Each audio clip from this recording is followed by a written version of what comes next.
বিসমিল্লাহির রহমানির রহিম। আসসালামু আলাইকুম। আফনান কিচেনে আপনাদের সবাইকে স্বাগতম। আজ দেখাবো খুবই মজাদার এবং সুস্বাদু একটি খাবার, মাছের কাবাব। এর জন্য প্রায় 6 পিস পর্যন্ত মাছ ভালো মতো ধুয়ে পরিষ্কার করে নিয়েছি। এতে দিয়ে দেব আদা রসুন বাটা, দিয়ে পরিমাণ মতো পানি দিয়ে সিদ্ধ করে নিয়েছি। সিদ্ধ করার পর ভালো মতো কাটা বেছে ফেলেছি। এবার সেদ্ধ মাছের মধ্যেই দিয়ে দেব আদা রসুন বাটা, হলুদ গুঁড়ো, জিরা গুঁড়ো, মরিচ গুঁড়ো, গরম মশলার গুঁড়ো, গোলমরিচের গুঁড়ো, এলাচ গুঁড়ো, স্বাদমতো লবণ, সামান্য সর্ষের তেল, কর্নফ্লাওয়ার, ধনিয়া পাতা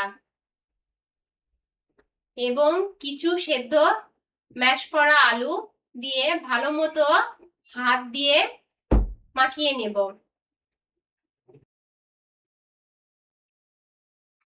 মাখানো হয়ে গেলে এর মধ্যে আরো দিয়ে দিব কিছু পেঁয়াজ বেরেস্তা, একটি ফেটানো ডিম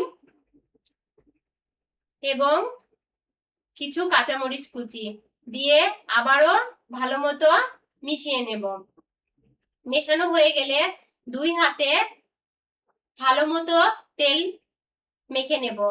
মেখে ডোটা থেকে সামান্য পরিমাণ নিয়ে কাবাবের শেপ দিয়ে দেব।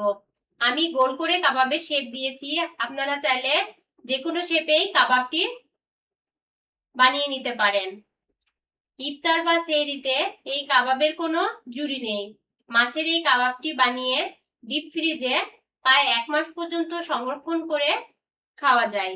আফনান কিচেনের সাথে থাকার জন্য অসংখ্য ধন্যবাদ। আল্লাহ হাফেজ।